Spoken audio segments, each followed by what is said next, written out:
Every woman who ever loved him left in tears. Some say it's a curse, others say it's just the kind of heartbreak that runs in his blood. But then she came and chose to stay, even when it hurt. Obasi Mmandu lived in the biggest compound in the village of Umunze. The roof was tall, the gate made of carved mahogany, and the floor always swept clean. But no laughter ever passed through the doors. No firewood crackled in the kitchen for evening soup. No footstep rushed to the front door, only stillness and the echo of what used to be. He was a skilled wood carver, the best in three villages. His hands brought dead trees to life. He carved gods, masks, stools, cradles, and even drums that could make a chief cry. But his heart? It was like the stone under the sacred Iroko tree, hard, cold, and quiet. Every woman who ever loved him had left. Some ran away in the middle of the night. Some stayed until their eyes stopped shining and their voices stopped stinging. One even walked into the forest and never came back. People whispered, "That man is cursed. Any woman that loves him will suffer. His blood is bitter. His heart eats love and spits pain." So they avoided him. But Adaeze didn't. She arrived one morning with a basket of herbs on her head and a stubborn breeze behind her. Her wrapper was tied firm, her walk was confident, and her eyes were too bright for someone raised in a world like this. "Who is she?" the market women asked. "She says she's a healer from Idemili. She should stay away from Obasi's compound. She won't last a month." But Adaeze didn't listen to market talk. The first day she met Obasi, she saw him sitting alone by the village stream, carving a stool with eagle's wings. She didn't wait for introduction. She walked straight to him, sat nearby, and offered him a ripe mango. He looked at her, said nothing. She smiled. "Don't worry, I didn't poison it." He didn't laugh, he just kept carving. Then she added, "They say you carve with cursed hands, but I think you carve like someone who lost too much and now doesn't want to feel joy again." That made him stop. He stared at her, and for the first time in a long time, Obasi felt something heavy, like a forgotten drum beat in his chest. He left without taking the mango, but the next morning it was gone from where she left it. Adaeze began to visit often. She brought fruits, herbs, nothing at all.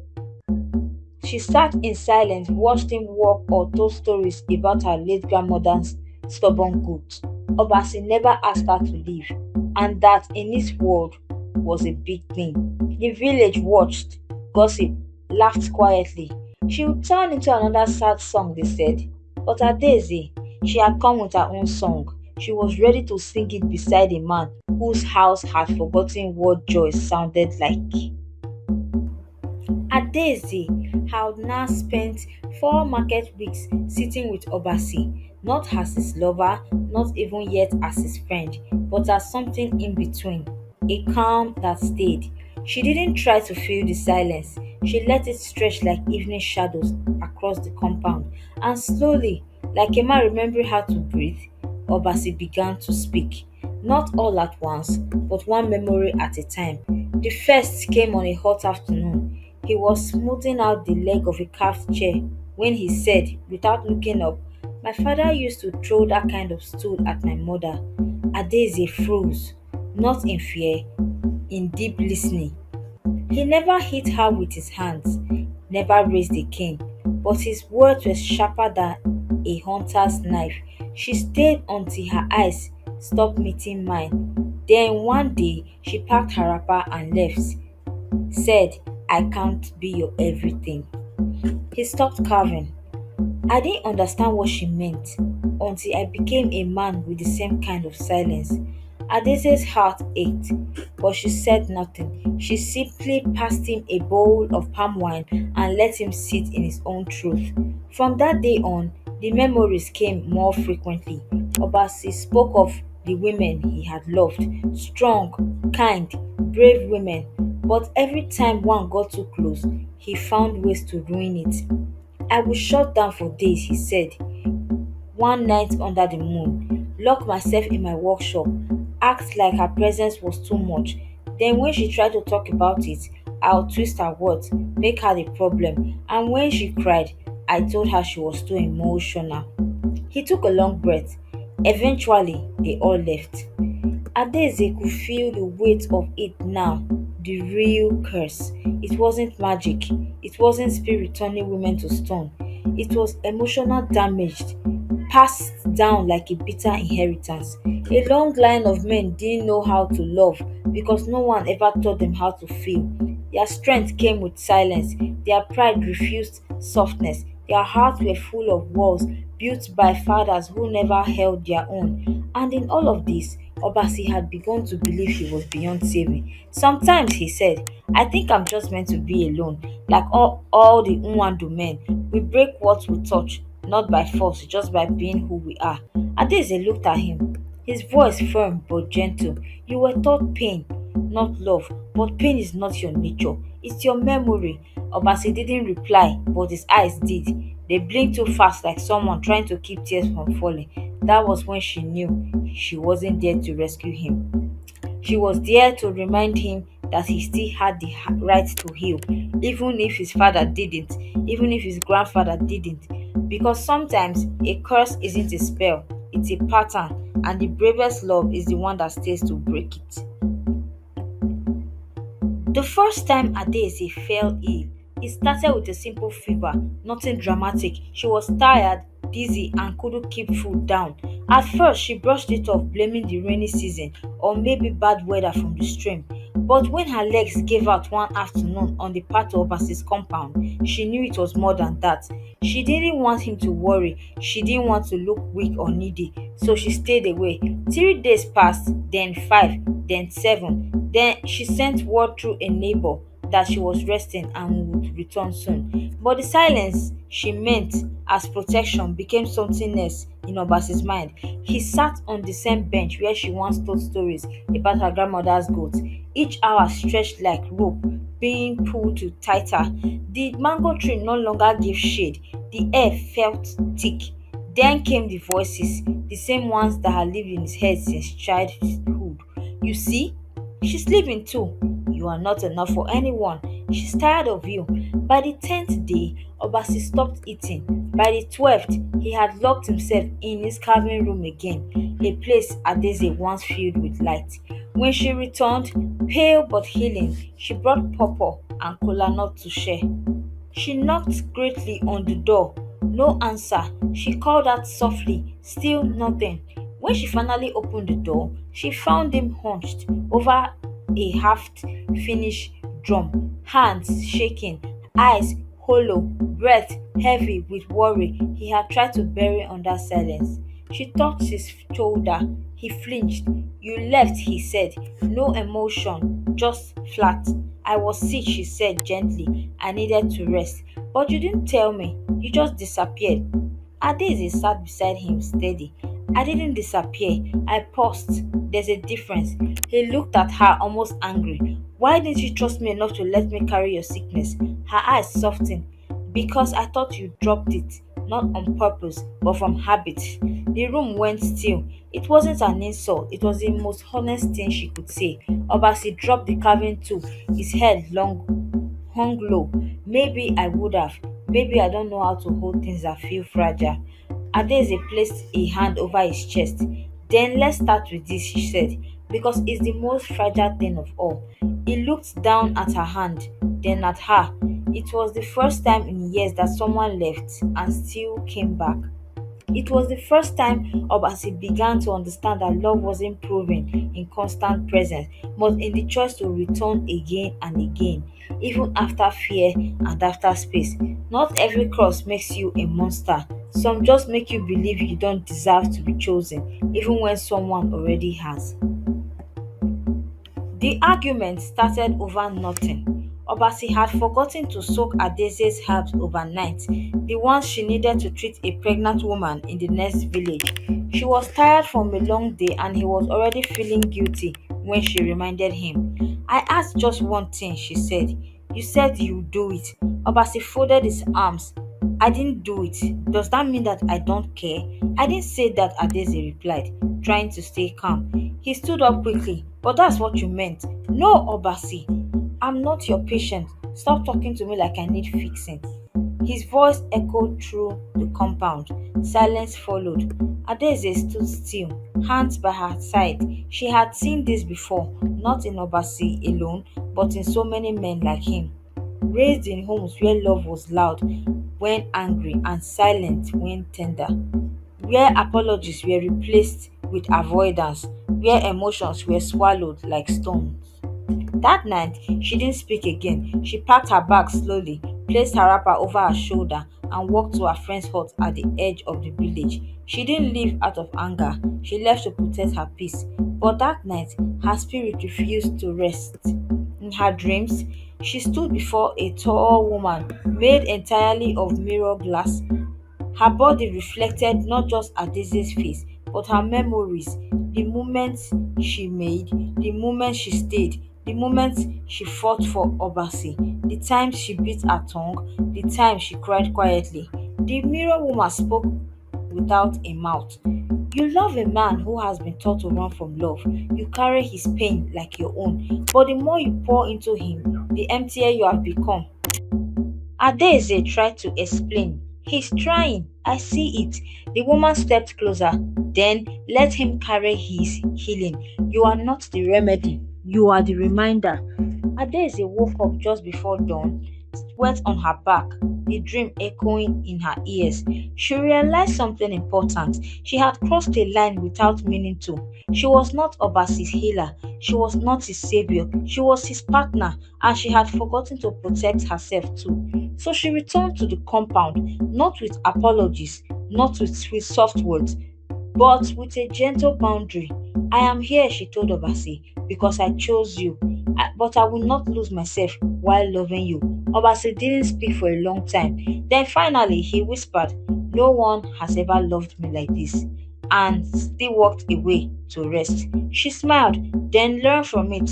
Not all love must break you. Sometimes it teaches you how to hold someone without crushing them. From that day, the space between them became a sacred thing, a place for truth, for mistakes, for growth. The curse was not lifted, but it was shaken, and shaking was how cracks began. The change came slowly like harmattan dust settling on rooftops. You don't notice it at first until everything feels heavier. At first, it was the little things. Obasi stopped sitting outside at dusk.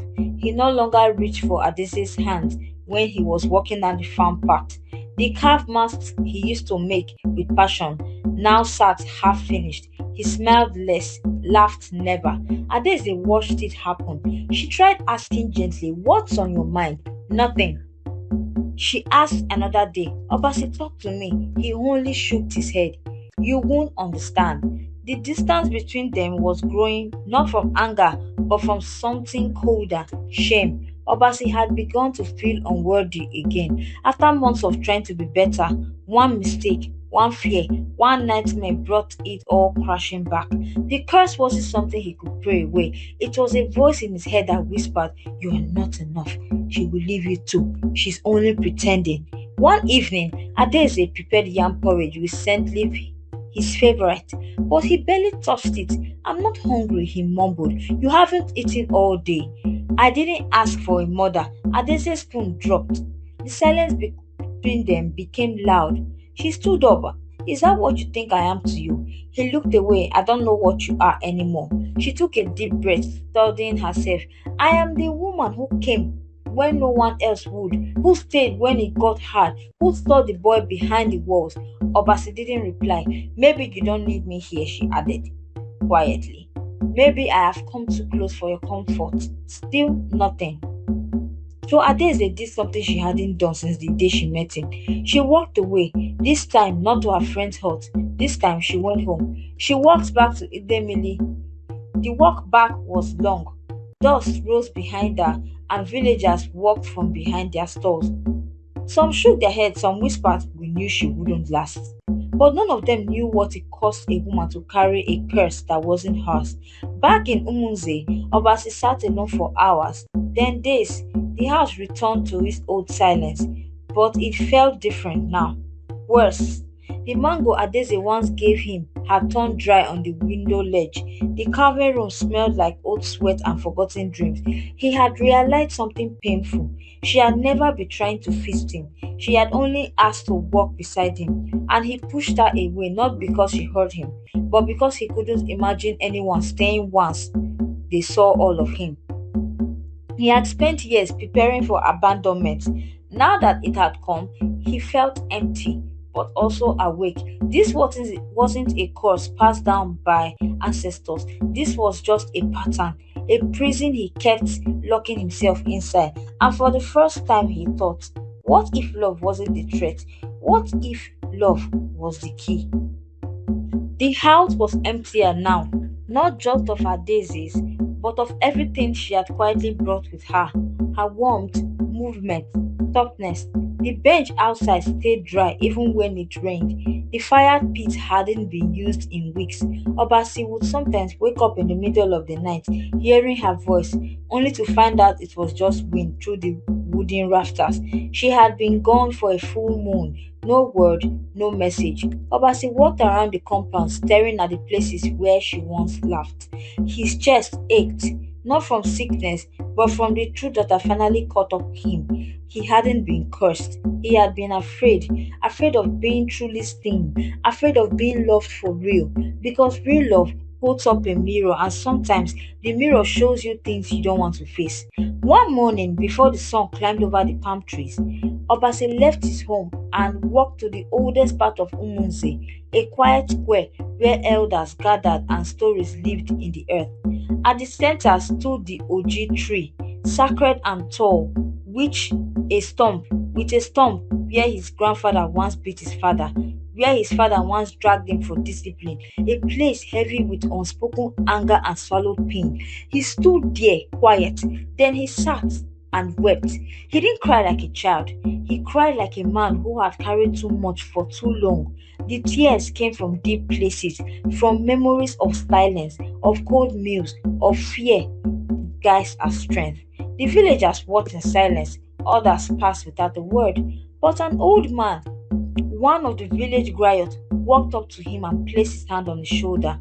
You are not the first, Nwandu, to cry here, he said, but you are the first to do it in the open. Obasi nodded, unable to speak.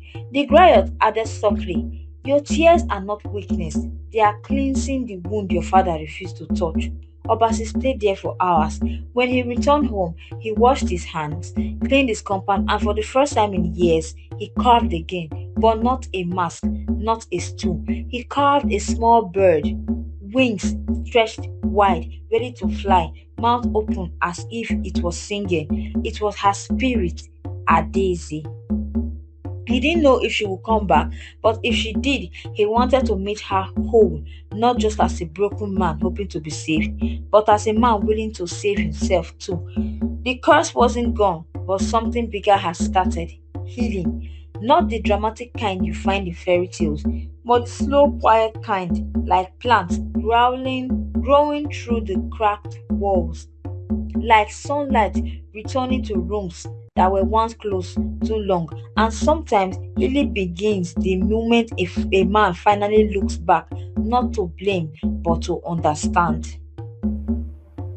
The Hamatan had softened by the time Adaeze returned. She came not in the middle of the night or with ceremony. She simply walked into the village one cool morning, head held high, eyes calm as a resting river. Some villagers watched from behind clay walls, murmuring among themselves, she's back? After all that, she's stronger than I thought. But Adaeze didn't come back because she missed the house or comfort, or even because she forgave everything. She came back because she saw the difference between a man who was stuck and a man who had started to move. Opasi was sweeping the front of his compound when he saw her. He didn't run, he didn't speak, he just paused, broom in hand, and stared. Their eyes met. He dropped the broom and walked closely towards her. When they were close enough to feel each other's breath, he said just three words: I'm still learning. Adaeze smiled softly. Good, so am I. They sat beneath the mango tree where it had all begun. This time they talked, Not about pain, not about the past, but about now, about what healing looked like and what it didn't. Adeze told him, I am not here to carry your pain for you, but I'll sit beside you while you carry it. Obasi nodded, I won't push you away again, but I might still forget how to hold you sometimes. Then I'll remind you gently. It wasn't perfect, but it was honest, and there was more powerful than any love story built on fantasy. Together, they cleaned the compound. They started small, one meal at a time, one carved stew at a time, one shared silence at a time. Not every day has to be peaceful, but every day was a choice to stay, a choice to try, a choice to unlearn the curse they had both inherited from this world. The idea that love had to come with suffering, or that healing had to be instant, or that meant silence. The village noticed, not because they shouted it from the rooftop, but because peace has a way of making noise all by itself. Children started visiting the compound again. Obasi gave away small carvings to small boys who looked like him, boys whose father never told them they were loved. Adeze taught women how to miss herbs for anxiety, for heartache, for exhaustion, and everything needed medicine from the earth. Some wounds healed better with truth, with presence. And one day, years later, when someone asked them how they survived their curse, Adeze answered simply, it was never about breaking the curse. It was about choosing each other, even with the curse still there. Because love is not always loud. Sometimes it looks like sweeping a yard together. Sometimes it sounds like I'm still learning. And sometimes it lives quietly in the house that once forgot how to laugh until a woman with bright eyes chose to stay. If this story touched your heart, don't let it end there. Subscribe to Reina Tales for more deep, mystical African stories that reminds us love isn't always easy, but sometimes it's worth choosing anyway.